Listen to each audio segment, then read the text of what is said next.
Hello friends, आपल्या सर्वांची आवडती मालिका तू ही रे माझा मितवा या मालिकेच्या आजच्या शुक्रवार 5 जूनच्या एपिसोडमध्ये एकानंतर एक धमाकेदार ट्विस्ट आले आहेत. मग नेमकं घडलंय तरी काय? तर फ्रेंड्स, आजचा एपिसोड खूप इमोशनल होता. राजेशच्या विश्वासघातामुळे अंजली ही पूर्णपणे कोलमडून गेली आहे. तिची अवस्था ही दिवसेंदिवस बिकट होत चालली आहे. तर दुसरीकडे मामी काही सुधारायला तयार नाहीये. वल्लरी मामीने ठरवलंय की आता तो राजेश तर माझ्या मार्गातून दूर झालाय, आता फक्त ईश्वरी आणि अर्णव बाकी राहिले आहेत. एकदा का या दोघांचा संसार मोडला, मग मी ही सगळी प्रॉपर्टी माझ्या आकाशच्या नावावर करणार आणि त्यासाठी मी नम्रताचा वापर करून घेणार. नम्रताला ईश्वरी विरुद्ध भडकून देणार. या दोघी बहिणींची भांडणं पेटली की घरात वाद होणार आणि ईश्वरी आणि अर्णवचा संसार मोडणार, असा मास्टर प्लॅन मामीने बनवलाय आणि नम्रताला भडकून द्यायला सुरुवात सुद्धा केली आहे. मग हे सगळं नेमकं घडलं तरी कसं, हे जाणून घेण्यासाठी हा व्हिडिओ शेवटपर्यंत नक्की पहा. फ्रेंड्स, आजच्या एपिसोडच्या सुरुवातीलाच अंजली ही पूर्णपणे कोलमडून गेलेली असते. राजेशवर विश्वास ठेवून मी ईश्वरी, अर्णव आणि घरातील सर्वांना त्रास दिला. ईश्वरी आणि अर्णवशी तर मी किती वाईट वागले, मला माफ करा, मला माफ करा, असं अंजली म्हणत असते. मामी, आजी सगळ्यांच्या डोळ्यात पाणी आलेलं असतं. अर्णव, आकाश हे अंजलीला समजवण्याचा प्रयत्न करत असतात. ताई शांत हो, ताई शांत हो. पण अंजली काही शांत होत नाही आणि म्हणते, नाही, मला शिक्षा झालीच पाहिजे. असं म्हणून अंजली चक्क तिच्या केक जवळ येते आणि तेथे एक भला मोठा चाकू असतो. हा चाकू घेते आणि म्हणते, मला माझ्या पापाची शिक्षा मिळालीच पाहिजे. मी तुमच्या सगळ्यांशी वाईट वागले, मला शिक्षा मिळालीच पाहिजे. असं म्हणून अंजली चक्क स्वतःच्या हाताची नस कापून घेण्याचा प्रयत्न करते. ईश्वरी, मामा या सगळ्यांना जबर धक्का बसतो. सगळेजण अंजलीकडे धावत पळत जातात. आकाश अंजलीतल्या हातातला चाकू फेकून देतो. अंजली रडत असते, खूप दुःखी असते आणि तेवढ्यात अंजलीला चक्कर येते. घरातले सगळेच घाबरतात. आकाश आणि अर्णव अंजलीला उचलतात आणि आपल्याबरोबर रूममध्ये घेऊन जातात. मामी आणि नम्रता दोघी तेथेच उभ्या असतात. दोघींच्याही डोळ्यात पाणी असतं. अंजलीची खूप काळजी त्यांना वाटत असते. मामी नम्रताकडे पाहते आणि तिच्या मनात एक वेगळाच विचार येतो. थोड्या वेळानंतर डॉक्टर घरी आलेले असतात. घरातील सगळेजण अंजलीच्या रूममध्ये असतात. डॉक्टर अंजलीला चेक करतात. ईश्वरी विचारते, काय झालं डॉक्टर, काही सिरियस तर नाही आहे ना? तर डॉक्टर सांगतात, हो, त्यांची कंडिशन सिरियस आहे. हे ऐकून सगळ्यांना मोठा धक्काच बसतो. आकाश विचारतो, कंडिशन सिरियस आहे म्हणजे? तर डॉक्टर सांगतात, त्यांना खूप मोठा धक्का बसला आहे आणि आता त्यांची अवस्था ही बिघडत चालली आहे. मी तुम्हाला सल्ला देईल की तुम्ही आत्ताच्या आत्ता त्यांना ICUमध्ये ॲडमिट करा, कारण ICUमध्येच त्यांची नीट काळजी घेतली जाईल. घरातील सगळ्यांना खूप टेन्शन येतं. अर्णव विचारतो, पण डॉक्टर, जर ती घरात राहिली तर आम्ही सगळे तिची काळजी घेऊ शकतो आणि आपल्या माणसांमध्ये तिला जास्त बरं वाटेल ICUपेक्षा. डॉक्टर म्हणतात, ठीक आहे, जर तुम्ही मला सांगत असाल की तुम्ही त्यांची नीट काळजी घ्याल तर मी त्यांना घरी राहू देईल, पण तुम्हाला त्यांची खूप काळजी घ्यावी लागेल. अर्णव म्हणतो, ठीक आहे डॉक्टर. मग डॉक्टर काही गोळ्या लिहून देतात. मामा हे प्रिस्क्रिप्शन घेतो आणि डॉक्टर तेथून निघून जातात. सगळेजण अंजलीजवळच बसलेले असतात.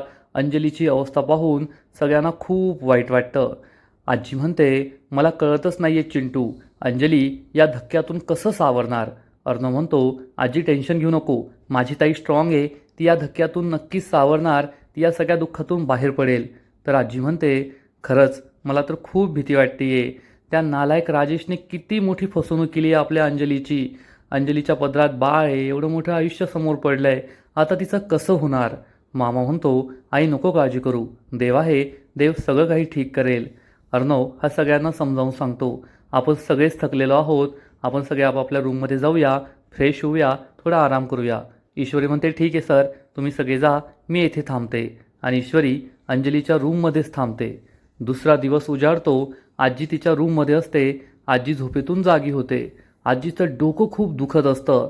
आजीला तिच्या गोळ्या काही दिसत नाही. माझ्या थायरॉईडच्या गोळ्या कुठे गेला, असा विचार करून आजी ही ईश्वरीला आवाज देते, ईश्वरी, ईश्वरी. पण ईश्वरी न येता नम्रता तेथे येते आणि विचारते, काय झालं आजी, काय हवंय का तुम्हाला? तर आजी सांगते, अगं हो, माझं डोकं खूप दुखतंय, मला थायरॉईडच्या गोळ्या हव्या आहेत. ईश्वरीला बोलव ना, तिला माहिती आहे कोठे ठेवल्यात. तर नम्रता म्हणते, थांबा ना आजी, ईश्वरी काम करतेय, मी तुम्हाला गोळ्या शोधून देते. आजी म्हणते, ठीक आहे, या बाजूच्या ड्रॉवरमध्ये आहेत का पहा. आणि नम्रता या ड्रॉवरमध्ये गोळ्या शोधते, पण तेथे गोळ्या नसतात. नम्रता सांगते आजी येथे नाही आहे. आणि मग नम्रता एक एक करून रूममध्ये जेवढे ड्रॉवर आहेत, कपाटं आहेत, सगळ्यात गोळ्या शोधते, पण तिला काही गोळ्या सापडत नाही. आजीला खूप राग येतो. आजी चिडून म्हणते, अगं नम्रता, तुला सांगितलंय ना, तू जा ईश्वरीला बोलून आण. ईश्वरीला माहिती आहे गोळ्या कुठे आहेत, ती बरोबर मला शोधून देईल. तर नम्रता म्हणते, आजी मी सगळीकडे पाहिलं, गोळ्या कुठेच नाही आहे, मला नाही सापडल्या, मग ईश्वरीला कसे सापडतील? तुम्ही मला आहे ना तुमच्या गोळ्यांची नावं सांगा, मी आत्ताच्या आत्ता ऑनलाईन पटकिनी बोलवते. तर आजी चिडून म्हणते, अगं तुला सांगितलेलं कळत नाही का? तू ईश्वरीला बोलव बरं, तू दुसरं काहीच करू नको, जा ईश्वरीला बोलवून आण. नम्रताला खूप वाईट वाटतं. नम्रता म्हणते ठीक आहे आजी. आजी तिला समजावून सांगते, नम्रता माझी थोडी चिडचिड होतीये, पण तुला हे का कळत नाहीये? तू या घरात नवीन आहे, अजून या घरात रुळलेली नाहीये, कुठे काय ठेवलंय, कोणाला काय लागतं तुला माहीत नाहीये. हळूहळू तू रुळशील ना तर तुला सुद्धा सगळं कळेल. पण आता ईश्वरीला या घरात वर्षभर झालंय, तिला सगळं माहिती आहे. त्यामुळे जा तिला बोलून आण आणि माझं डोकं खूप जड झालंय, माझ्यासाठी चहा टाक. नम्रता म्हणते ठीक आहे आजी. आणि आजीच्या रूममधून नम्रता निघून जाते. आजीचं डोकं खूप दुखत असतं. इकडे ईश्वरी किचनमध्ये काम करत असते. नम्रता तेथे येते, तिला गुड मॉर्निंग म्हणते आणि विचारते, काय गं रात्री अंजलीताईंना झोप आली का? तर ईश्वरी सांगते, हो ताई, झोपल्या होत्या त्या, डॉक्टरांनी तशा गोळ्याच लिहून दिल्या होत्या ना, म्हणून शांत झोपल्या. तेवढ्यात मामी तेथे येते आणि या दोघींचं बोलणं चोरून ऐकू लागते. नम्रता म्हणते, अंजलीताईंची झोप झाली असेल, पण तुझी झोप झाली नसणार, तू रात्रभर जागीच असशील ना? तर ईश्वरी सांगते, हो ताई, कन्नूसुद्धा रात्रभर रडत होती आणि तसंही मला झोप लागलीच नसती. त्या नराधम राजेचा खरा चेहरा सगळ्यांसमोर आलाय, तो तुरुंगात गेलाय, पण अजूनसुद्धा मनात कसली तरी भीती आहे. मामी हे सगळं ऐकत असते. तर नम्रता म्हणते, इशू तुला आठवतंय ना, त्या नालायकाने तुला किती त्रास दिला होता? ईश्वरी म्हणते, हो आठवतंय ना, आणि त्या नालायक राजेशला कठोरातली कठोर शिक्षा मिळालीच पाहिजे, त्याला तर फाशीच व्हायला हवी. नम्रता म्हणते, होईल होईल, तू टेन्शन घेऊ नको, आता राजेश आपल्या आयुष्यात पुन्हा कधीच येणार नाही. मामी हे सगळं ऐकत असते. तेव्हा ईश्वरी म्हणते, मला तर अंजलीताईंची भीती वाटतेय. अंजलीताईंना या धक्क्यातून बाहेर यायला थोडा वेळ लागेल. अंजलीताई त्या नराधमावर किती प्रेम करायच्या, खरं प्रेम करायचा, पण त्याचा खरा चेहरा त्यांना माहीत नव्हता. आत्ता कळलाय तर त्यांना स्वतःला सावरणं खूप अवघड जाणार आहे. जाऊ दे, मी सगळ्यांसाठी नाश्ता बनवते. तर नम्रता म्हणते, नाही इशू, तू नाश्ता बनवू नको, तू जा थोडा आराम कर, रात्रभर तुझी झोप झाली नाहीये, थोडा आराम कर, मी या नाश्त्याचं वगैरे पाहते. तर ईश्वरी म्हणते, नाही नाही, झोपेचं आरामाचं काय नाही, मी एक काम करते, अंजलीताईंच्या रूममध्ये जाते, त्यांना बरं वाटतंय की नाही, जाग आली की नाही ते पाहते. तेवढ्यात नम्रता म्हणते, आणि हो इशू, अजून एक काम कर, आजी नाही ना, त्यांच्या थायरॉईडच्या गोळ्या सापडत नव्हत्या, तेवढ्या गोळ्या त्यांना दे, त्या तुला बोलवत होत्या. ईश्वरी म्हणते, ठीक आहे. आणि नमुताई, तुला सगळं माहिती आहे ना, घरात कुठे काय आहे, म्हणजे डबे वगैरे? तर नम्रता म्हणते, इशू मी कोणाची बहीण आहे? ईश्वरी म्हणते, माझी. नम्रता म्हणते, मग फिकर नॉट, मी सगळं काही करून घेईल, जा तू. ईश्वरी हो म्हणते आणि तेथून निघून जाते. नम्रता एकटीच काम करत असते. मामीने हे सगळं ऐकलेलं असतं आणि मामी विचार करते, आज माझ्यासाठी सगळ्यात आनंदाचा दिवस आहे, कारण या प्रॉपर्टीवर डोळा ठेवणारा तो राजेश आपोआपच माझ्या वाटेतून कायमचा दूर झाला आहे आणि त्याच्या दुःखात अंजली ही पार कोलमडून गेली आहे. म्हणजे प्रॉपर्टीवर हक्क सांगणारे दोघे तर कमी झाले, आता फक्त राहिले ईश्वरी आणि अर्णव. या दोघांचं प्रेम उतू जात आहे, पण मला आता त्या दोघांना वेगळं करायचं आहे. एकदा का त्या दोघांचा संसार मोडला, मग या सगळ्या संपत्तीची मालकीन मी, आणि मग ही सगळी प्रॉपर्टी मी माझ्या मुलाच्या आकाशच्या नावावर करणार. हे सगळं माझ्या आकाशचं व्हावं, म्हणून तर मी इतके वर्ष अंजली आणि अर्णवला सांभाळलं, पण आता वेळ आली आहे हे सगळं काही माझं आणि माझ्या मुलाचं व्हावं याची. आणि त्यासाठी मला मदत करणार ही बावळट नम्रता. या नम्रताचा उपयोग करून घेऊन मी ईश्वरी आणि अर्णवमध्ये भांडण लावणार. म्हणजे मी या नम्रताला ईश्वरी विरुद्ध भडकून देणार, आणि एकदा या बहिणी बहिणींची भांडणं सुरू झाली की मग आकाश आणि अर्णवची भांडणं सुरू होतील, भावाभावात भांडणं होतील, त्यातून ईश्वरी आणि अर्णवमध्ये वाद होतील, आणि एकदा का त्यांचा संसार मोडला, ईश्वरी हे घर सोडून गेली की अर्णवसुद्धा तिच्या विरहात देवदास होईल. मग हे सगळं माझ्या आकाशचं, डॅट इज डॅट, असा विचार करून मामी खूप खुश होते आणि किचनमध्ये येते. नम्रता तिची कामं करत असते. मामी विचारते, काय गे तू एकटीच किचनमध्ये काम करतेस का? ती ईश्वरी कुठे आहे तुझी बहीण? तर नम्रता सांगते, आई ती येथेच होती, पण मी तिला तिच्या रूममध्ये जायला सांगितलं. रात्रभर ती खूप दमली होती ना, मी म्हटलं नको करू तू हे सगळं, तू जाऊन आराम कर. ती गेली आत्ताच. हे ऐकून मामी नम्रताची खूप काळजी आहे असं नाटक करते आणि म्हणते, काय गरज होती शहाणपणा करण्याची? म्हणजे तू आता सगळी कामं इथे करणार आणि त्या बाईसाहेब मस्त रूममध्ये जाऊन आराम करणार. अगं बावट आहेस का तू? एवढ्या सगळ्या लोकांचं तू कसं करणार? एकतर तू या घरात नवीन आहे, कुठे काय ठेवलं हे तुला माहीत नाही, कोणाची काय आवड आहे हे तुला माहीत नाही. आणि त्या ईश्वरी ना एकदम संधी साधू आहे. तिला दिसलं की तू येथे आली, लगेच सगळ्या जबाबदाऱ्या तुझ्यावर टाकल्या आणि येथून निघून गेली. नम्रताला मोठा धक्काच बसतो. नम्रता म्हणते, नाही आई असं काही नाहीये, मीच तिला सांगितलं होतं. तर मामी म्हणते, ए नम्रता, ती तुझी बहीण असली ना तरी त्या ईश्वरीला आहे ना मी चांगलंच ओळखलंय. या घरात आल्यापासून आहे ना ती अशीच वागतीये. आता पहा, सगळं काम तू करशील पण लगेच क्रेडिट घ्यायला ती येईल. सगळ्यांच्या तोंडून तिचंच कौतुक होईल आणि तुला सगळेजण नावं ठेवतील. हे असंच होणार आहे. नम्रता ही हसू लागते आणि म्हणते, मामी जरी तुम्हाला ईश्वरीचा स्वभाव माहीत असला ना तरी ती माझी सख्खी बहीण आहे. आम्ही दोघी लहानच्या मोठ्या एकत्रच झालो आहोत. त्यामुळे माझ्या बहिणीचा स्वभाव कसा आहे ना हे मला चांगलंच माहिती आहे. ते तुम्ही मला सांगू नका. मामीला खूप राग येतो. मामी मनात विचार करते, आज तुला नाही कळणार की तुझ्या बहिणीचा स्वभाव कसा आहे. आणि तुला तुझ्या बहिणीचा स्वभाव जरी माहीत असला ना तरी मला तुझा स्वभाव चांगलाच कळून चुकला आहे. त्यामुळे मला हळूहळू फक्त तुझ्या मनात ईश्वरीबद्दलच्या रागाला खतपाणी घालायचं आहे. एक दिवस त्याचा मोठा वटवृक्ष होईल आणि मग या घरात या दोन बहिणींच्या, दोन सख्ख्या बहिणी सख्ख्या जावा कशा भांडणं करतात आणि या घराचे दोन भाग कशा करतात ना ते पाहतच राहा. दॅट इज दॅट असं म्हणून मामी तेथून निघून जाते. आणि मग थोड्या वेळानंतर घरातले सगळे नाश्ता करण्यासाठी बसलेले असतात. नम्रता सगळ्यांना गरमागरम पोहे वाढत असते. रोजचा नाश्ता एकच, पोहे पोहे पोहे. आकाश मात्र खुश असतो, त्याच्या नव्या लाडक्या बायकोने पोहे बनवलेले असतात. तेवढ्यात ईश्वरी ही आजीसाठी चहा घेऊन येते आणि आजी ही नम्रतासमोर पुन्हा एकदा ईश्वरीचे गोडवे गाते. पाहिलंस का नम्रता, मी तुला सांगितलं होतं ना, ईश्वरीला माहीत असेल माझ्या थायरॉईडच्या गोळ्या कुठे, तिनेच मला शोधून दिल्या. नम्रताला राग येतो आणि मामी तिला डोळे दाखवते. पाहिलंस का?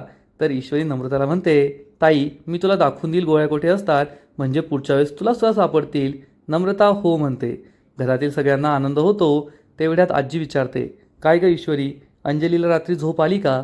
ईश्वरी सांगते, हो आजी, रात्रभर त्या शांत झोपल्या. डॉक्टरांनी तशा गोळ्याच लिहून दिल्या होत्या ना, त्यामुळे त्यांना काही जाग आली नाही. घरातील सगळ्यांना अंजलीचं खूप टेन्शन आलेलं असतं आणि तेवढ्यात अर्णवसुद्धा नाश्त्यासाठी येऊन बसतो. आणि मग आजी ही सगळ्यांसमोर राजेशचा विषय काढते. माझा तर अजूनसुद्धा विश्वास बसत नाही आहे. तो राजेश इतका नालायक माणूस होता. खरंच त्याने आपल्या अंजलीच्या आयुष्याचं खूप मोठं नुकसान केलं आहे. मला तर आपल्या अंजलीची खूप काळजी वाटते आहे. घरातील सगळ्यांना टेन्शन आलेलं असतं. आजी म्हणते, त्याने किती गोड गोड बोलून, किती चांगुलपणा दाखवून आपल्या अंजलीशी लग्न केलं होतं. तर मामी म्हणते, हो खरं आहे आई, तेव्हा तर आपण सगळे खुश होतो ना, संशयाला कुठे जागाच नव्हती. कारण आपल्या अंजलीच्या पायात दोष आहे तरी तो लग्नासाठी तयार झाला, म्हणून आपण त्याला डोक्यावर घेतलं आणि मग त्याने आपल्या डोक्यावरच मिऱ्या वाटल्या. तर आजी म्हणते, पण आता जे काही झालं ते झालं. अंजलीचं त्या नालायक माणसावर खूप प्रेम होतं आणि तो असा गुन्हेगार होता हे समजल्यावर अंजली पूर्णपणे तुटली आहे, निराश झाली आहे. तिच्या पदरात एक छोटंसं बाळ आहे, एवढं मोठं आयुष्य आहे. आता पुढे कसं होईल ना याचीच मला भीती वाटते. अर्णव आजीला समजावून सांगतो, आजी तू टेन्शन घेऊ नको, ताईला त्रास होणार आहे हे साहजिकच आहे, पण आपण सगळे आहोत ना, आपण सगळे ताईला या संकटातून बाहेर काढू. अशा वेळेसच फॅमिली मदतीची असते, गरजेची असते आणि आपण तिच्याबरोबर नेहमी राहायचं. शहरातील सगळ्यांना हे पटतं. आजी म्हणते, चिंटू तू खरं बोलतोय, पण एका बाईसाठी तिचा नवरा हा खूप महत्त्वाचा असतो. त्याची जागा दुसरं कुणीही घेऊ शकत नाही. आणि त्यात अंजलीकडे आता बाळसुद्धा आहे. कन्नूला पाहिल्यावर अंजलीला नेहमी त्या राजेशची आठवण येईल आणि आता ती कन्नूला पुढे काय सांगेल. कन्नूला सुद्धा बापाचं छत्र मिळणार नाही. या सगळ्या गोष्टींचा विचार करून आजीला खूप टेन्शन आलेलं असतं. आणि ईश्वरी म्हणते, ठीक आहे तुम्ही सगळे इथे थांबा, मी जाऊन पाहून येते. अंजलीताई झोपेतून उठल्या असतील तर त्यांना नाश्त्याला बोलवते. आजी म्हणते ठीक आहे आणि ईश्वरी अंजलीच्या रूममध्ये जाते. नम्रता अर्णवला म्हणते, जिजू घ्या ना, टेस्ट करा, मी पोहे बनवलेत. अर्णव हो म्हणतो नम्रता त्याला पोहे वाढते. मामा आणि आकाश खूप खुश असतात की आता नम्रता हळूहळू घरातील सगळ्यांची जबाबदारी घेतीये, सगळं ठीक करतीये. आणि इकडे अंजली तिच्या रूममध्ये आउट ऑफ कंट्रोल झालेली असते. ती राजेशचे सगळे कपडे, राजेशच्या सगळ्या वस्तू, त्याच्या सगळ्या फाईल्स ही कपाटातून बाहेर फेकत असते आणि जोरजोरात ओरडत असते, तुझी या घरात काहीच गरज नाही आहे, या घरात तुला जागा नाही आहे, तुझ्या वस्तूंना जागा नाही आहे. तेवढ्यात ईश्वरी तेथे येते आणि अंजली हे काय करते हे पाहून तिला खूप मोठा धक्का बसतो. ईश्वरी अंजलीला थांबवण्याचा प्रयत्न करते, ताई थांबा, ताई हे करू नका. पण अंजली म्हणते, नाही, त्या माणसाची एकही वस्तू मी या घरात राहू देणार नाहीये. अंजली रडत असते. ईश्वरी चांगलीच घाबरते आणि आवाज देते, अर्णव सर, आकाश सर, लवकर या, लवकर या. इकडे सगळेजण ईश्वरीचा आवाज ऐकतात आणि घाबरून अंजलीच्या रूमकडे धावत सुटतात. ईश्वरी अंजलीला सावरण्याचा प्रयत्न करत असते. तेवढ्यात अर्णव, आकाश आणि घरातील सगळेजण तेथे पोहोचतात आणि अंजलीची अवस्था पाहून सगळ्यांना जबर धक्काच बसतो. अंजली ही बेडजवळ बसते आणि ढसाढसा रडू लागते. त्याने मला फसवलं, मी त्याच्यावर प्रेम केलं आणि तो माझ्या प्रेमाला बावळटपणा म्हणाला. मी एका गुन्हेगाराशी लग्न केलं होतं. हे सगळं ऐकून अर्णवच्याही डोळ्यात पाणी येतं. आजी, मामा, मामी, नम्रता, आकाश सगळे खूप दुःखी होतात. अंजलीला हे सहनच होत नाही की त्या राजेशने तिच्याबरोबर एवढा मोठा विश्वासघात केला आहे. त्या राजेशने तिचं अख्खं आयुष्य बर्बाद केलं आहे. अंजली ओक्साबोक्शी रडत असते, खूप दुःखी झालेली असते. ईश्वरी तिला शांत करण्याचा प्रयत्न करत असते. अंजली म्हणते, अगं एका क्रिमिनलशी लग्न केलं होतं मी. त्या क्रिमिनलची मुलगी ही कन्नू. ती मोठी झाल्यावर मी तिला काय सांगू? ती जेव्हा विचारेल की माझे बाबा कुठे आहेत, तिला काय सांगू मी की तुझे बाबा कुठे आहेत? ती सुद्धा बापाशिवायच मोठी होणार, बापाच्या प्रेमाशिवायच जगणार. किती प्रेम केलं होतं मी त्या राजेशवर आणि तो राजेश माझ्या प्रेमाला बावटपणा म्हणत होता. माझ्या वाढदिवशी हा देश सोडून पळून जाणार होता आणि मी त्याच्या प्रेमात पूर्ण वेडी झाले होते. अंजली खूप रडत असते. तिची अवस्था बिकट असते. ही तिची अवस्था पाहून घरातील सगळ्यांनाच वाईट वाटतं. अर्णवसुद्धा रडू लागतो. अर्णव हा आपले डोळे पुसतो. अंजली ढसाढसा रडत असते. अर्णव अंजलीजवळ येतो. अंजलीला म्हणतो, ताई शांत हो. अंजली म्हणते, चिंटू, खरंच त्या माणसाने माझा किती मोठा विश्वासघात केला. मला कसं फसवलं. त्याने मला तुमच्या सगळ्यांविरुद्ध भडकून दिलं आणि मी तुमच्या सगळ्यांवर चिडले, तुमचा रागराग केला, तुमच्यावर नाही ते आरोप केले आणि त्याचीच शिक्षा मला भेटतीये. मी तुमच्याशी वाईट वागले ना, म्हणून माझ्याबरोबर असं झालं. अरे त्या राजेशला मी माझं सर्वस्व दिलं होतं, त्याच्यावर प्रेम केलं, त्याचं बाळाला जन्माला घातलं मी. आता मी काय करू? कशी जगू मी? मी आता काय करणार? माझ्या मुलीला कशी वाढवणार? अंजलीचा हा त्रागा पाहून अर्णव, मामा, मामी, नम्रता, ईश्वरी या सगळ्यांना जबर धक्का बसतो. अंजलीला कसं समजून सांगायचं हाच प्रश्न सगळ्यांना पडलेला असतो. अंजली म्हणते, नाही नाही नाही, आता मी जगून काही फायदा नाही, मी आता जगणार नाही. त्या राजेशने मला फसवलं, माझं सगळं लुटून नेलं. आता मी नाही जगू शकत, मला जगायचं नाही आहे. नाही नाही अर्णव, मी नाही जगू शकत. मी आता जगू कशी? कन्नूला सांभाळू कशी? तिला कशी वाढवू? तिला काय सांगू? तुझे बाबा कोण होते, काय होते? तिने विचारलं माझे बाबा कोण होते, तर तिला कसं सांगू? तो एक क्रिमिनल होता, एक गुन्हेगार होता.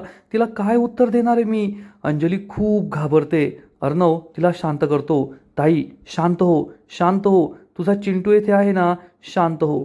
पण अंजली काही शांत होत नाही आणि रडतच असते. ईश्वरी तिला पाणी देण्याचा प्रयत्न करते. अर्णव हा अंजलीला कसं बसं पाणी पाजतो. आजी, मामा सगळे रडत असतात. अंजली घोटभर पाणी पिते आणि पुन्हा एकदा खूप रडू लागते, घाबरते. आता कसं होईल, मी काय करू? अर्णव अंजलीला शांत करतो. ताई मी आहे ना, तुझा चिंटू तुझ्याजवळ आहे ना, काळजी करू नको, सगळं ठीक होईल, सगळं ठीक होईल. अंजली रडू लागते. तिची अवस्था पाहून ईश्वरी, आजी, मामी सगळ्यांच्या डोळ्यात पाणी आलेलं असतं. सगळे दुःखी असतात. आणि मग अर्णव हा अंजलीला शांत करतो. ताई आपण दोघे आहोत ना एकमेकांबरोबर, लहानपणापासून आपण दोघेच होतो ना, कुणीच नव्हतं. आपले बाबा नव्हते, आपली आई नव्हती. आपण दोघांनी किती संकटांना तोंड दिलंय आणि आजपर्यंत आपण येथे येऊन पोहोचलोय. असंच एक संकट. आणि तू असं समजू नकोस की तो नालायक राजेश तुला सोडून गेलाय. त्याची कधी लायकीच नव्हती. त्याने फसवून तुझ्याशी लग्न केलं होतं. त्याने आपल्या सगळ्यांना फसवलं होतं. आपण चांगले आहोत, तू चांगली आहेस, साधीभुई आहेस, म्हणून तू फसली. अशा नालायक लोकांनी आपल्याला फसवलं तर आपण स्वतःला दोष नाही द्यायचा. तू त्याला सोडलंयस, आपण त्याला तुझ्या आयुष्यातून बाहेर काढलंय, यात आपली काहीच चूक नाहीये. अंजली रडत असते. अर्णव हा अंजलीला समजावून सांगतो आणि ताई, आयुष्यात सगळ्यात जास्त महत्त्वाची असते फॅमिली. आज तो नालायक माणूस तुझ्या आयुष्यातून निघून गेलाय, मला मान्य आहे तुला याचा त्रास होतोय, पण मी आहे ना, तुझा चिंटू तुझ्याजवळ आहे ना, आकाश आहे, आता तर नम्रतासुद्धा आली आहे, आजी आहे, मामा आहे, मामी आहे, मी सिंदूर आहे, आम्ही सगळे आहोत ना तुझ्याबरोबर, तू काळजी करू नको. या अवघड परिस्थितीतून आपण बाहेर पडूया. आपण त्या राजेशला कायमचं विसरून जाऊ. त्या माणसाचं नावसुद्धा ह्या घरात काढायचं नाही. आणि कन्नूसाठी सुद्धा आम्ही सगळे आहोत ना, आम्ही कन्नूला कशाचीही कमी पडू देणार नाही. आणि तू नको विचार करूस की ती मोठी झाल्यावर तिच्या बाबांबद्दल काय विचारेल, आपण तिला काय सांगायचं, आपण तेव्हाचं तेव्हा पाहूया. पण आता तू स्वतःची काळजी घे. ताई, तुझा चिंटू मी आहे ना तुझ्याबरोबर. अंजलीही शांत होते. घरातील सगळे खूप इमोशनल झालेले असतात. सगळ्यांना समजतं की फक्त अर्णवच आहे जो अंजलीला शांत करू शकतो. अंजली रडत असते. अर्णव तिला समजावून सांगतो, ताई मी आहे, तुझा चिंटू आहे ना तुझ्याबरोबर, तुला घाबरण्याची गरज नाही आहे. अंजली रडू लागते. अर्णव तिच्या डोक्याला डोकं लावतो. कदाचित लहानपणापासून हे दोघे एकमेकांना असेच सावरत असतील. घरातील सगळ्यांच्या डोळ्यात पाणी येतं.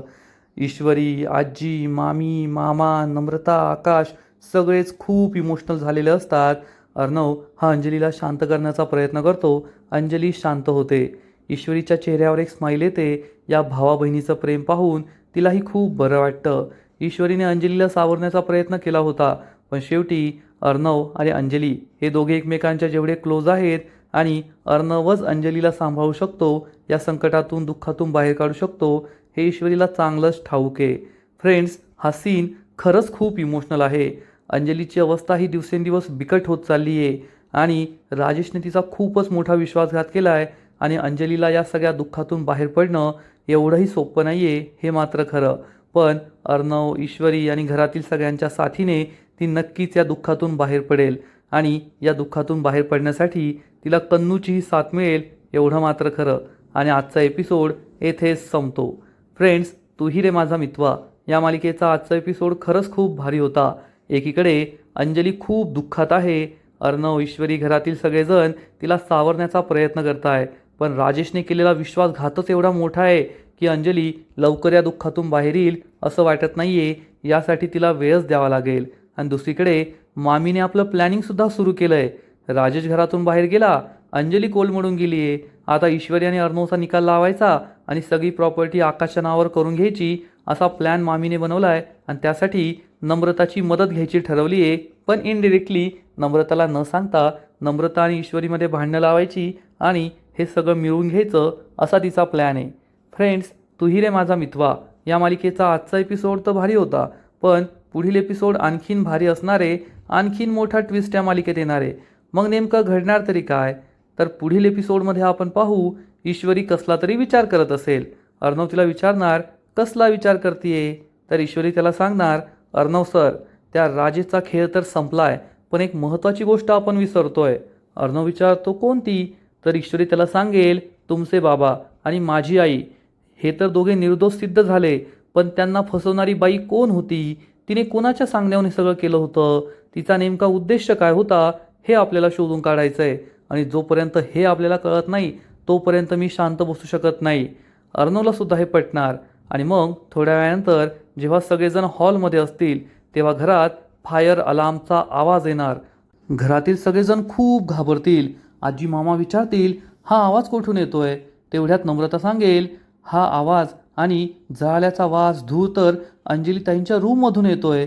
हे ऐकून घरातील सगळे खूप घाबरतील. अर्णव, आकाश, ईश्वरी सगळेजण अंजलीच्या रूमकडे धावत पळत सुटतील.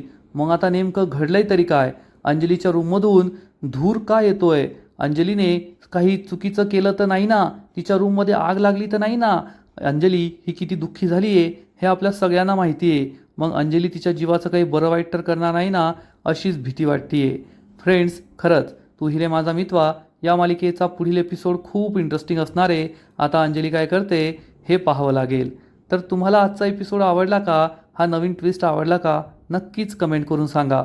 आणि तू हिरे माझा मितवा या मालिकेचे असेच नवीन नवीन एपिसोड, नवीन नवीन अपडेट सर्वात आधी पाहण्यासाठी व्हिडिओला लाईक करा, शेअर करा, चॅनलला सबस्क्राईब करून बेल आयकॉनवर क्लिक करा, म्हणजे या मालिकेचे नवीन नवीन एपिसोड तुम्हाला सर्वात आधी पाहायला मिळतील. खूप खूप खूप धन्यवाद.